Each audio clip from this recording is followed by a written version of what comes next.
retired spouse, Betty Jacobucci.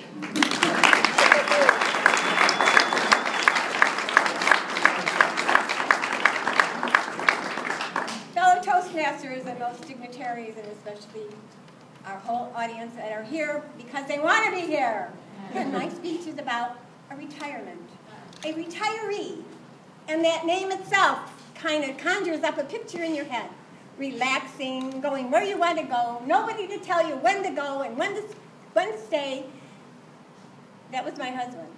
He just retired. Now, we've been married 61 years. And he decided to retire, and I asked him when, at 75, do you want to retire? Well, I'll think about it. You want to retire at 78? I want to retire by it. He retired when he was 84. And here he is, around the house. Oh my God, what do I do with him? You know, now, 5 o'clock in the morning, I would make his lunch, send him off. He was gone at 5 in the morning. 5 at night, he's home for supper, and always supper 5:30, just like that. But now, in that 12-hour space, that was my space. 12 hours, that was me. That was all about me. Raising the kids, getting all things together, setting up the house, making sure all the bills are paid, making sure the groceries are in the where they're supposed to be, and who's going to unpack them, and who's going to cook them? Me. Okay. This was my time. And I'm a professional artist. I have a school. I was teaching. I had all this stuff going for me. I had a social life. I would visit people, visit shut-ins, my mentors for the Toastmasters, do all this wonderful stuff. And there he is. I got up early in the morning, I turned around, and he's still here. I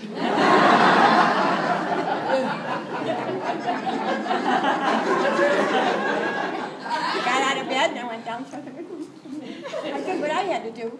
I went out, came back in, 2 hours, I'm up. I came in the house and he's sitting at the table and I'm going, ooh, ooh, ooh. And there's 2 little voices. There's one that's saying, don't even want to say this out loud, you just want to think it, like, what is he doing here? And you say, oh, good morning, did you sleep good? Welcome. He says, what's for breakfast? I said, I ate 2 hours ago, what would you like? He said, I'll have an egg over light, rye toast, and some coffee. I said, okay. He's eating and he says, and what's for lunch? I'm going, oh. There was little red flags going on in my head. I'm going, I don't like this picture. Something's wrong here. So I cut out my social life for a little while because he was home, and it was almost like having a guest in your house. And you know how you always take care of your guests in your house?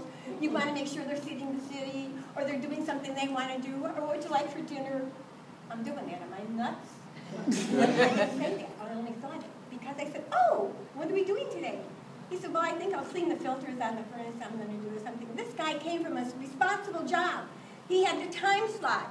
He raised the level of work ethics. He was good at everything he did, and now he doesn't have that. And I could understand that. He's got to find a responsibility. And I said, oh, okay, well, you know what? I think I'll go shopping. He said, I'll go with you. I'm going, well, you don't have to go with me.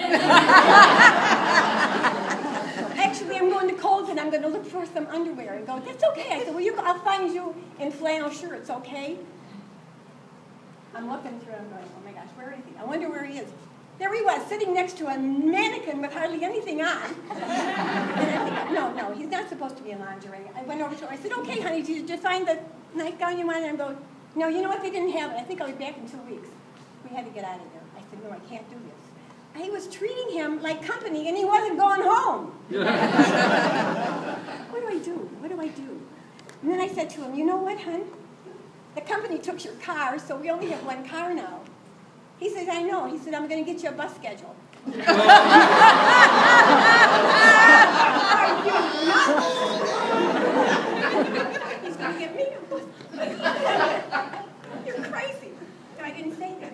I go, really, honey? I don't know anything about buses. He said, well, you can learn. I'm going, yeah. His car was taken, not mine. The company was. You need a car. He said, I'll think about that one. I said, you know what? That's code. I'll think about it. That means if she doesn't talk about it and I don't talk about it, she'll forget about it. Oh, not this time. So I said, okay, you know, you need stuff. You need to be able to do things. And he came up to the basement with a little bucket full of soap and water and a brush. And I said, what are you doing? He says, I decided to give you a break. I'm taking over housekeeping. That's not all bad. I said, okay. I said, I'm doing the upstairs bathroom, the other bathroom, blah, blah, blah. I said, you are? He said, on your hands and knees? Yeah. He said, it's the best way to do it. I'm like, So I told my girlfriends, and they said, whoa, does he like to come to my house? I offered it to him. He said, then after hire. So anyway, he did that. Now he's got a focus, and he's doing this, but I'm taking the car, and I feel kind of guilty because I got the car. He's doing my housework. I said, there's something wrong with this picture. So I came home. I said, are you sure you're okay with that? And he said, oh, sure, go ahead and do what you want to do. I said, well, that's okay if I have to sign out the car, and then you have to get the car. But you know what, honey? This is not going to work. I went out. I was gone for 2 hours. I came back, and he goes, where were you? And I said, I was in Alaska watching the salmon spawn. You know what? We got the car the next week. Everything is fine now. He goes to Menards. He goes wherever he wants to go. I go to Nordstrom's. I go wherever I want to go. We do our thing. I want to make sure that he's the head of the house. He is the head, right? With their neck turns the head, right? But anyway, whenever we have anything going, I always say, honey, you have the last words. The last 2 words. What are they? Yes, dear.